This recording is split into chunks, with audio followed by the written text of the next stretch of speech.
Good morning.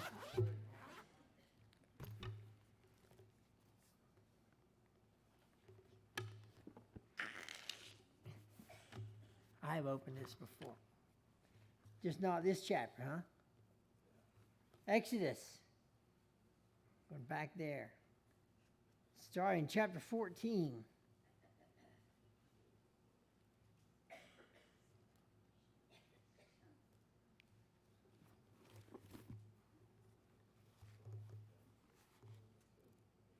I do this Bible has color pictures. I've upgraded.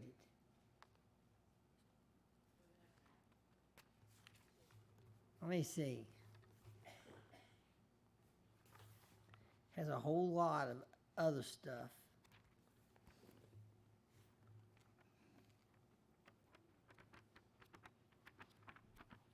Lots of pictures in there.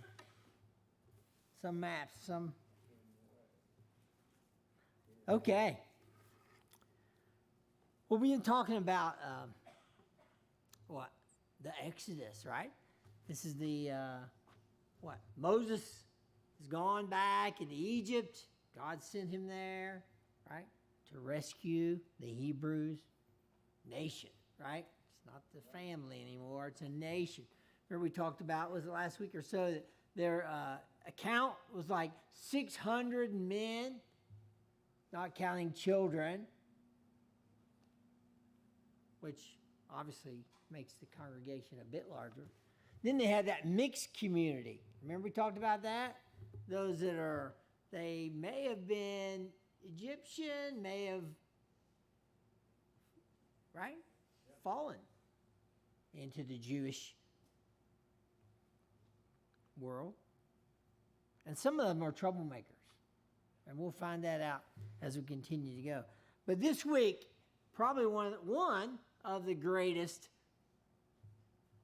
miracles, right, that everyone probably has heard about, even the people who don't go to church. Right? Most people have heard about the flood, Noah and the flood, and they deny that. Right? This week we're going to talk about the Red Sea, the parting of the Red Sea, in order to rescue, finally, the Hebrews from eternal abomination or damnation, right, from Pharaoh, the Egyptian guy. Now, as I've been reading this, study lesson pointed out some stuff. And we're talking about miracles. We've been talking about, at least, if you believe or not, the last several, what would I say, period of time or days or months, Moses has been there, right? And he's been telling Pharaoh, I'm going to send flies. I'm going to send frogs. I'm going to turn your river to blood. I'm going to kill your cows. I'm going to kill your firstborn. Guess what? He did.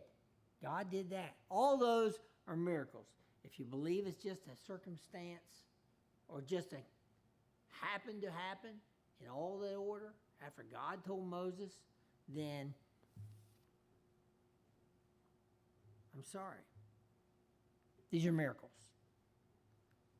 So parting of the Red Sea. I'll give you a quick summary, right? The Hebrews leave.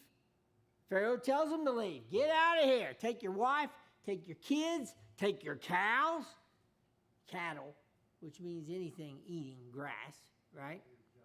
All your junk. Get your stuff out of here. Now, Pharaoh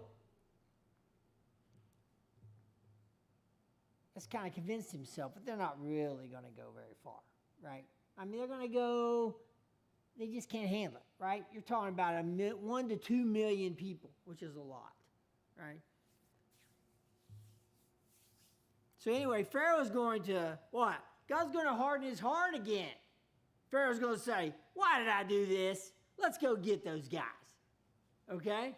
Now, that's a lot of people to round up, even with some good herd dogs, right? Round them up and bring them back. Well, that was his goal. This parting of the Red Sea was the last miracle God performed for the Hebrews, right?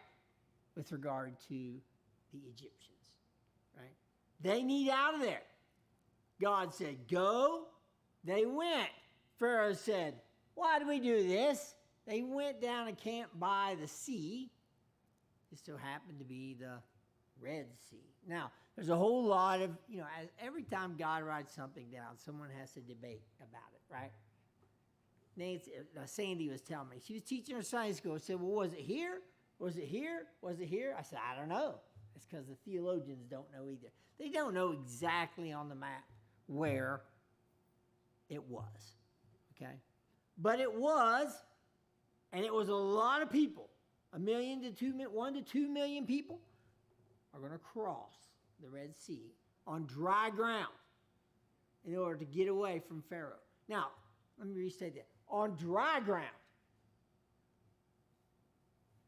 But Pharaoh don't make it.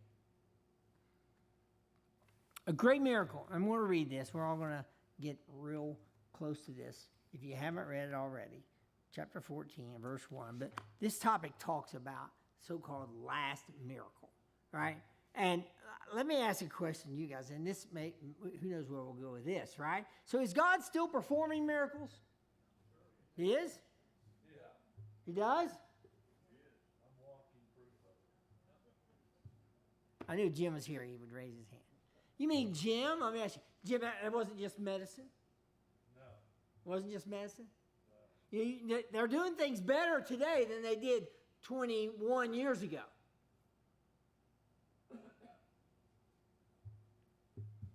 Obviously, Mark even said, all right, God, thank God he's given doctors, smart people, education, right? To learn, right? To what? Extend our lives. At least, let me put it this way. When God says it's time to go, you're out of here, Jim, right? Amen. Regardless of what the medicine is, regardless of the procedure, regardless of the chemotherapy, regardless of the radiation, regardless of the cutting your limbs off. Anybody else have a testimony? Have seen? Believe that God's still performing miracles. I'm a miracle. In many ways. We all are miracles here, right? Jesus Christ has saved your soul. That's a miracle. Right? He's your parachute. Well, Right? you got to look way back. But it's a miracle the way you can see. That's a miracle. I have, and I don't know. I do browse the internet, right? It's part of my job, so I take a few. There's this one group, I think it's called Living Waters, and one of the guys, he goes out on the street. I think the last ones I watched, he's in California, of all places, and he's just herding people up, and they hear him talk, and he's asking questions. And then he'll usually get one guy who's got a big mouth, usually probably the most, difficult person in the crowd. He'll step up to the microphone. He'll begin arguing, debating with this guy. And so let me make this fast. And the guy who's doing the interview, he'll say, "Now, have you ever lied?" And he'll say, "Yeah." He said, "Have you ever stolen anything?" He said, "Yeah." Right? You ever looked at women that you weren't married to in lust? Yeah, lots of times. Are you married? No.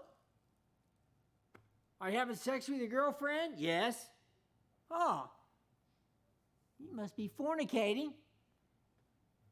Let me ask you this. When you smash your finger with your hammer, do you say your mother's name? Oh, Josephine. My mama would kill me. Or do you say God's name?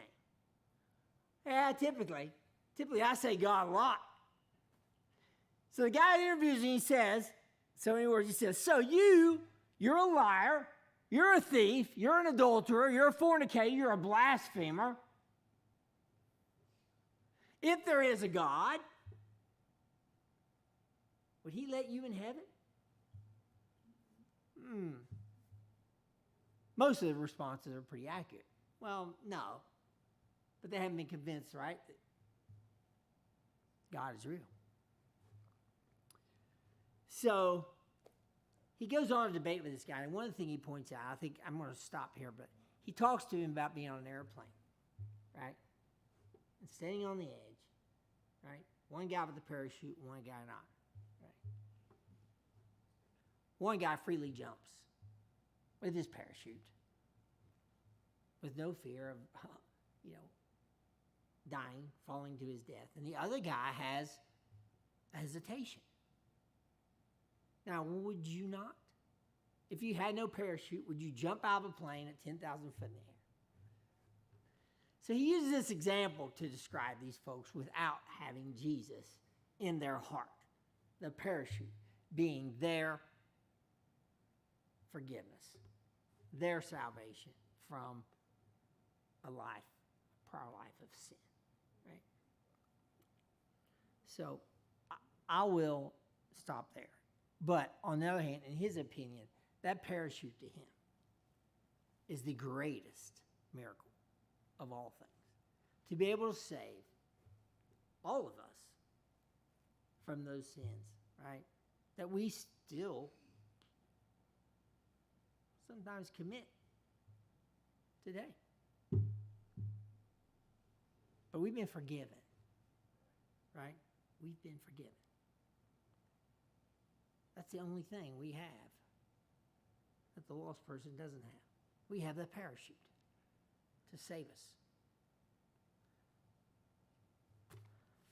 Let's begin reading about this last miracle. The Lord spake unto Moses, chapter 14, verse 1. The Lord spake unto Moses, speak unto the children of Israel, that they turn and encamp before, these are some hard words, but these are little areas on the map. I'm not even going to throw a map up there because I don't even know if it has them on there. Encamp before Pi-Hahiroth, between Migdol and the sea. He's talking about the Red Sea, okay? Over against Baal-Zephon, before it shall ye encamp by the sea. So they've left Egypt. God says, go this way and encamp yourself by the sea. For Pharaoh will say of the children of Israel, he says, they are entangled in the land. The wilderness has shut them in. Now, he has no real clue that Moses has no hope or no goal, right, to go back to Egypt. Pharaoh might think differently, right, because he is, what? Hard-hearted Pharaoh. Verse 4 says, I will harden Pharaoh's heart. This is God talking to Moses. He said, I will harden Pharaoh's heart, that he shall follow after them, and I will be honored upon Pharaoh and upon all his host, that the Egyptians may know that I am the Lord. And they did so. One of the things this guy talked about, let me steal his thunder. He's talking about a perfect God. Omnipotent, meaning what? He knows everything. Omnipresent, he's everywhere. Why would he care anything about us? Why would he create us in his image? Why would he perform, or would he continue to perform miracles? To show somebody something. In this case, he's going to show Pharaoh for the last time, not only Pharaoh, but for those Hebrews that are on the fence, right? Who he is. Okay? Verse 5, it was told, the king of Egypt, that the people fled. Meaning, when they left, wherever they were, heading towards the sea, right? I don't know, you got spies out there watching them? Or you got those troublemakers in the congregation, right? That are between them and the Pharaoh.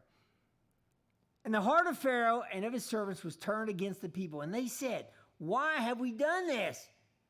We have let Israel go from serving us. They lost all, yeah. And they made ready his chariot and took his people with him.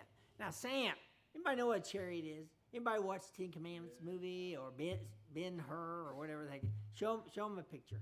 Okay. This is This is the closest I can get in a few minutes. This is a chariot. Typically, they say there's one guy driving, okay, and one guy who's a warrior, because you can't really stick a whole army on there on one chariot. But Egypt was pretty famous, popular for those things. But anyway, you can take it down. So it says, Pharaoh, verse 7, he says, and he took 600 chosen chariots and all the chariots of Egypt, and captains over every one of them. Now think about it. If you had 600 chariots, at the most you got 1,200 men. That ain't nothing compared to 1.5 to 2 million, right? So I'm sure he gathered others, right, as well, which is, I think that's what they're saying. If you know different, help me out here. He said, he took 600 chariots, 600 chosen chariots, and all the chariots of Egypt, and captains over every one of them. He said, and the Lord hardened the heart of Pharaoh, king of Egypt. We've heard that before. He pursued after the children of Israel, and the children of Israel went out with a high hand. What happens? They said, right? Or at least Moses did. Say, we're out of here. We're going. Head to the sea.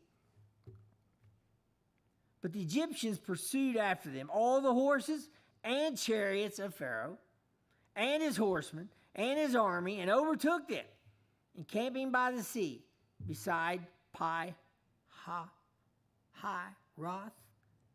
before Baal-Zephon. Now, overtook them, I think in this case, it's not like they already had put them in handcuffs, right? They basically discovered them, right? Found them, at least, heading to the sea. Verse 10, when Pharaoh drew nigh, and Pharaoh's with these guys, I was kind of thinking, did Pharaoh really go, or is he sitting back in his office, watching it on the internet? Sounds like he was there, right? Pharaoh drew nigh, the children of Israel lifted up their eyes, and behold, the Egyptians marched after them. They were sore afraid. Now, these are the people these were the ones who they had been in bondage for 430 years. Children of Israel cried out unto the Lord. Oh, God! They said unto Moses, he said, because there were no graves, get this. This is just the beginning. Because there were no graves in Egypt, hast thou taken us away to die in the wilderness? Wherefore hast thou dealt thus with us to carry us forth out of Egypt? So all of a sudden they're saying, oh, Lord, help me. And then they go to Moses and say, why'd you take us out of Egypt? We could have been buried there, close to where we've been for the past several years. That, I think, is what they call murmuring? Yeah. Is there a word called murmur? Complaint, okay. Beyond murmur? So the next several chapters, we're not going to be able to cover today because there's like 3 or 4 chapters we're going to cover. But all these miracles that they've seen, they don't have the faith. They don't have it. They're crybabies, and they don't think the Lord's going to take care of them. You gotta realize they're in bondage for 450, 500 years, so their dependency is on Pharaoh. That's it. Yeah, they wanted to go back. Well, yeah. So when you get focused, that's the dangers of being focused on what we see. When those things let you down, they're not there. You have no faith because you put everything that you got in them. So God had to retrain them. He had to train them. That's why they were in the wilderness for 40 years, because Philistines, they couldn't fight them. They didn't know how to fight. Yeah. So they had to go out and God had to train them for 40 years in the desert. Put their faith and trust in Him.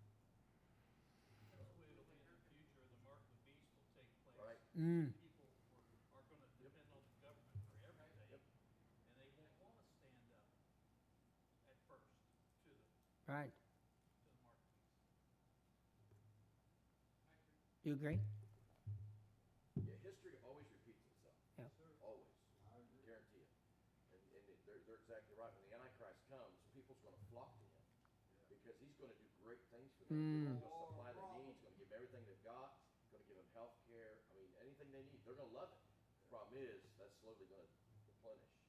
Then he's going to be a dictator to them. Then that's when they're going to try to rise up against him, but they're not going to know how to because they've depended on him for so many years.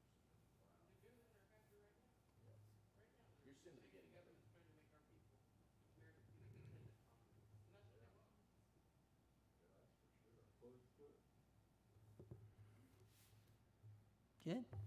Okay. Verse 12. These are the Hebrews talking to Moses. They say, is not this the word that we did tell thee in Egypt? They're arguing with him, saying, let us alone, that we may serve the Egyptians. Oh, come on. Right?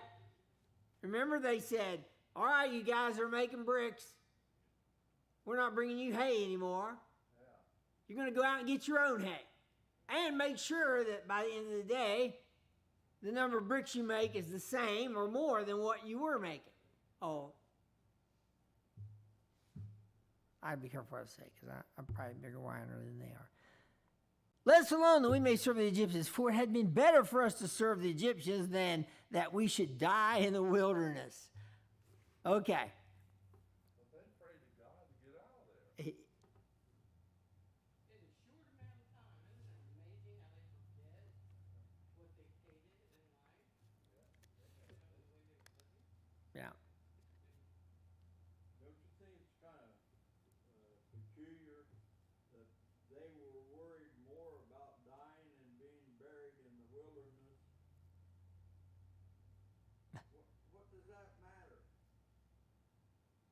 But they was worried more about that than they were about the journey getting out of there. Yeah.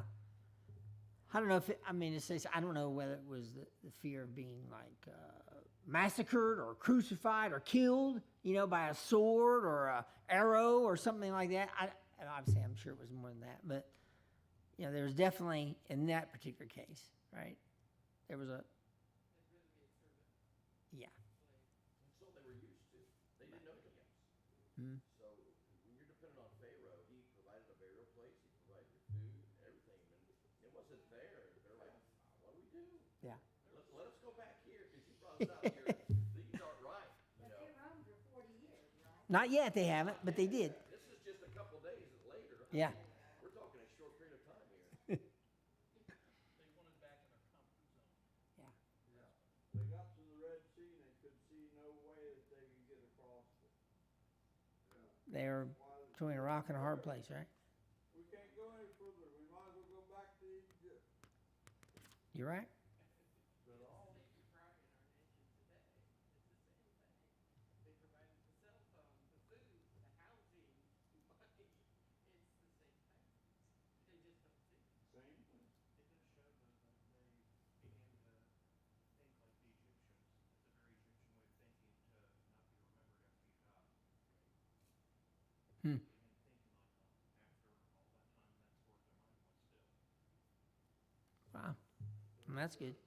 but all those plagues, that was just on the Egyptians. That wasn't on the Israelites, right? Right. Until the last plague.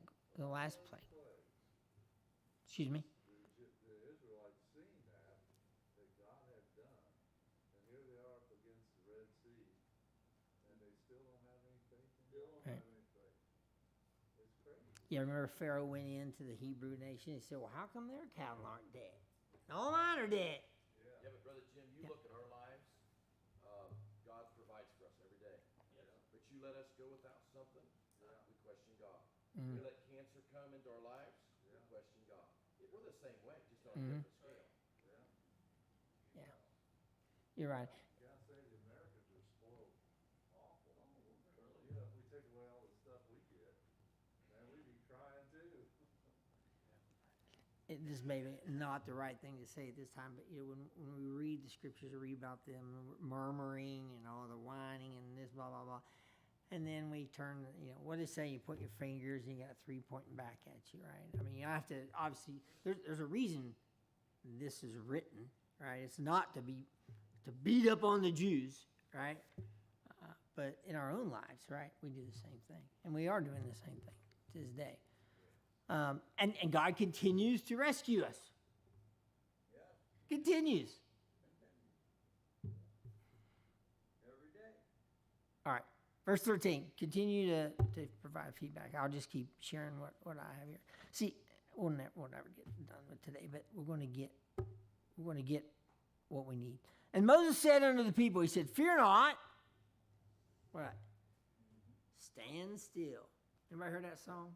I think Mark or somebody sings it. Or stand still Let God move you. You ever wonder where that's in Scripture? At least that's where I thought it was. That's where I know it is now, right? Fear ye not, stand still, see the salvation of the Lord, which he will show to you today. He said, for the Egyptians, get this is Moses, for the Egyptians whom you have seen today, you shall see them no more, right? Forever. The Lord shall fight for you, and ye shall hold your peace. The Lord, And the Lord said unto Moses, he said, wherefore criest thou unto me? Speak unto the children of Israel that they go forward. Meaning what? Here's the ocean, there's the sea, right? Keep going. But lift up thy rod. God's talking to Moses, right? I know, I saw the movie. It's not exactly right, but I saw Charlton Heston, holding his rod up. I don't recommend you watch it. Just imagine it, right? Lift thou up thy rod, stretch out thine hand over the sea, and divide it. And the children of Israel shall go on dry ground, right, through the midst of the sea. Now, you hear a lot of gab, right? Well, at that point in the time, the sea couldn't have been deeper than your knees. It could have been deeper than your waist. Well, it was definitely deep enough, right?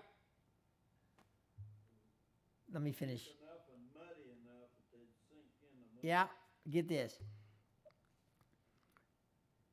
And behold, I will harden the hearts of the Egyptians. They shall follow them. This is God talking to Moses. I will get me honor upon Pharaoh and upon all his host, upon his chariots, upon his horsemen. I'm trying to get that exciting climax here. And the Egyptians shall know what? I am the Lord. When I have gotten me honor upon Pharaoh, upon his chariots, upon his horsemen, it says, and the angel of God, which went before the camp of Israel, went behind them, and the pillar of cloud went from before their face and stood behind them. Okay, so they've been following this cloud, right? How else do they know how to go there? They're following a cloud, and at nighttime there was what? A pillar of light. So they're heading towards the sea, or they're being told to head towards the sea. That cloud goes behind them. And who's behind them? The Egyptians. So all of a sudden God says, let me stand between you and them. And watch me. Pillar of cloud went from before their faces, stood behind them, and it came between the camp of the Egyptians and the camp of Israel. It was a cloud and darkness to, does your Bible say them? To them. Cloud, darkness to what? The Egyptians. But it gave light by night to these. Meaning who? The Hebrews. Okay. So that the one came not near the other all the night. So God gets in between them. Wow. Now, first of all, this cloud is not just something we see on a blue sky. It's obvious because they're following it through the wilderness, right? I'm assuming it's something more than that. Would you, Chuck? It's right? Don't follow the stars, but the cloud. Moses stretched out his hand over the sea. Guess what? The Lord caused the sea to go back by a strong east wind all that night and made the sea dry land. He said, and the waters were divided. So, regardless of what movies you've seen, now, if you're looking at the map, here's the Red Sea, here's the east. God's blowing the wind, right? And guess what? The waters are separated. And guess what? The ground is dry. Oh, you don't want all those people. How fast could they get through on muddy ground? Right.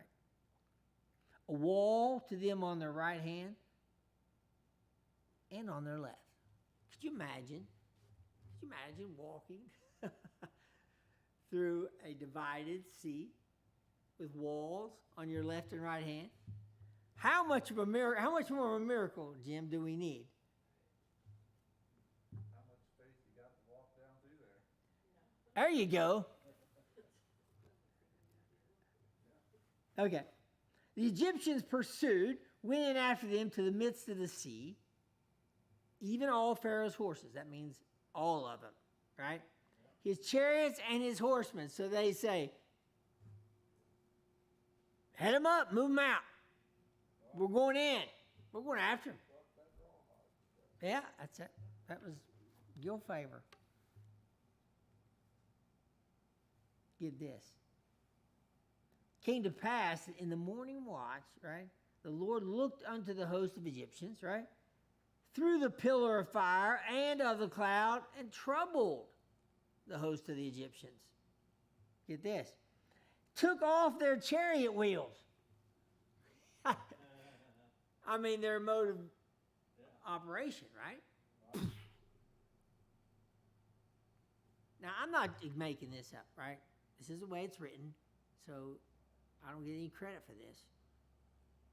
God took off their wheels of their chariots.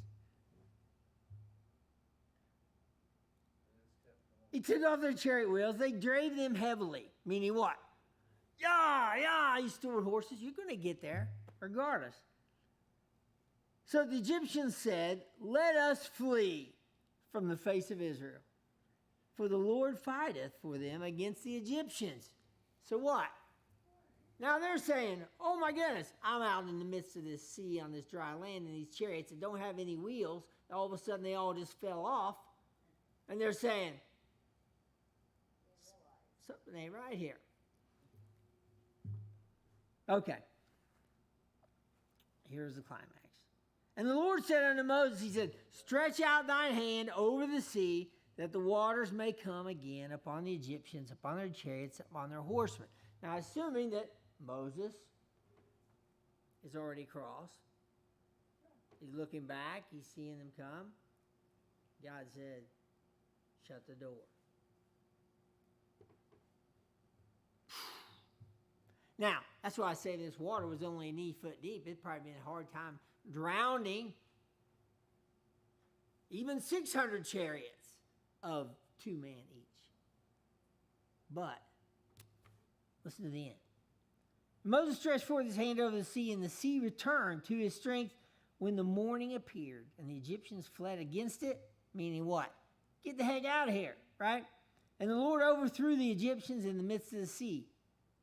The waters returned and covered the chariots and the horsemen and all the host of Pharaoh that came into the sea after them. He said, there remained not so much, what?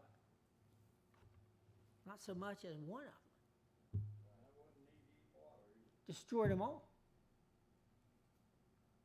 But the children of Israel walked upon dry land in the midst of the sea, and the waters were a wall unto them, on the right and on the left. Now, I don't know when he said shut the sea down, that they were still, getting halfway out or something like that. I don't know that it's saying that. It's just more enforcing the fact that they were heading that way. But I get the impression that they were crossing through, and these guys came in.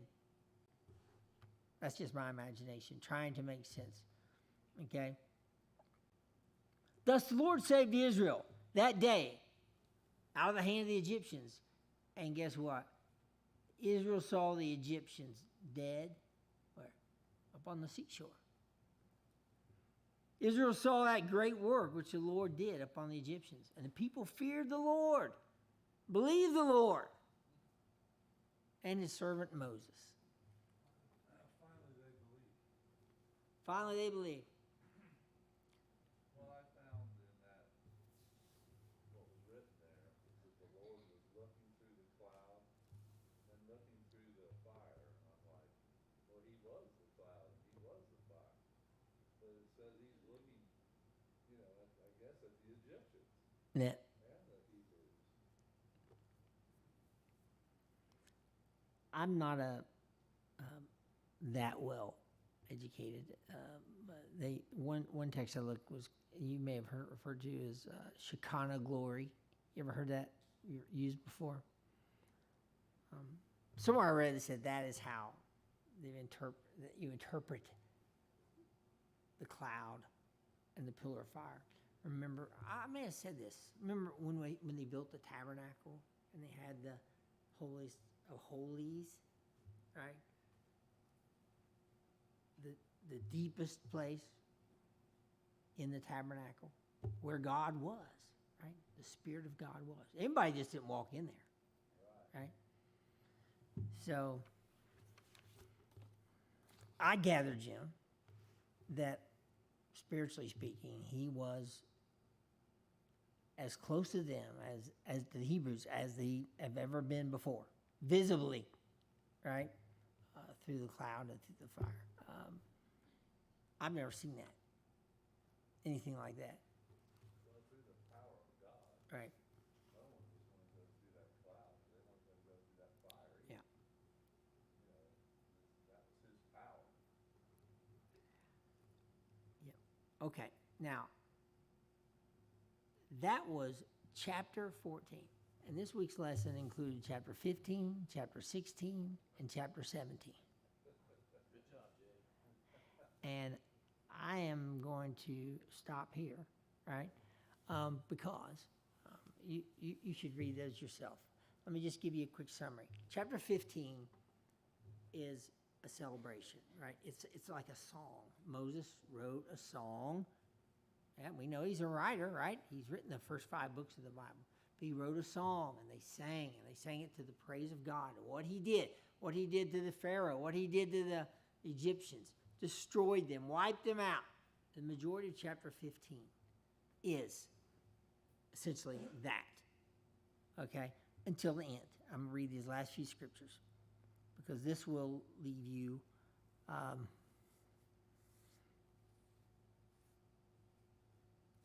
wondering about a couple things with regard to Hebrews. Verse 23 of chapter 15.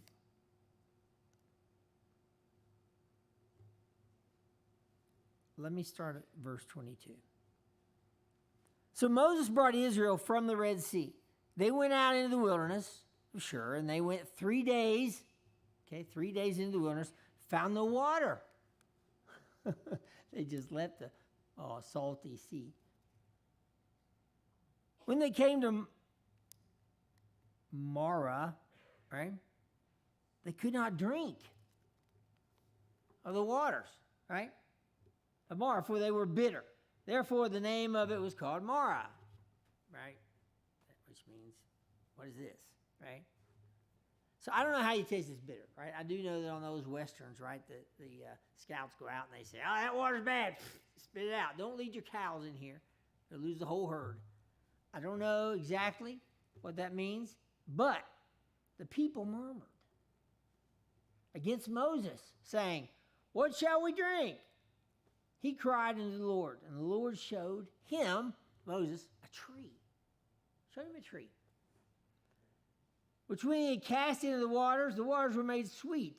There he made for them a statute and ordinance, and there he proved them to the children.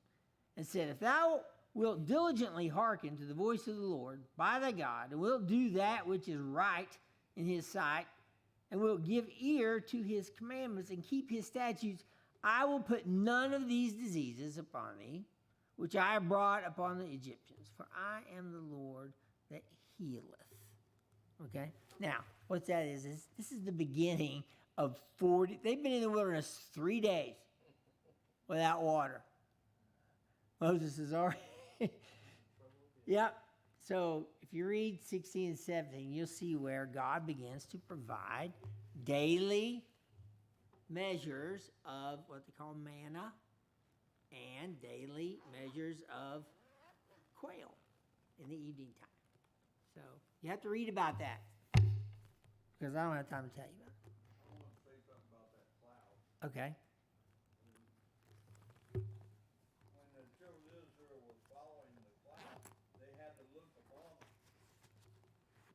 God doesn't reveal himself like he is with he always revealed himself as a flame of fire. The people couldn't look on that flame of fire. Hmm. It would be too hot for him. He revealed himself in that cloud which was soft. Yeah, like Moses looking into the burning bush, right? Yeah. Okay. Okay, do you know how long it was before King Solomon came? Before King Solomon came, well, I'll have to do the math. And I don't know. I could look it up, find it, but I don't know. It's a long time. I mean, they were at least in the wilderness 40 years before they even got into Canaan. And when they got into Canaan, guess what? They stopped getting manna and quail. Because remember, all the fruits were as big. It's a whole nother lesson. Okay, gotta go. Stand up. Judy will teach next week. Most gracious Heavenly Father, we're so thankful, God, to be in your house. Thankful for your word. Thankful for all those that came. Lord, we pray something we said, God, might stimulate our desire, dear God, to be faithful to you. Know that you're out there, God, in everything we do, regardless. And you have the answer to all our hope, prayers, and for salvation. We thank you for Christ's blood he shed on the cross. And these things we ask in his name. Amen.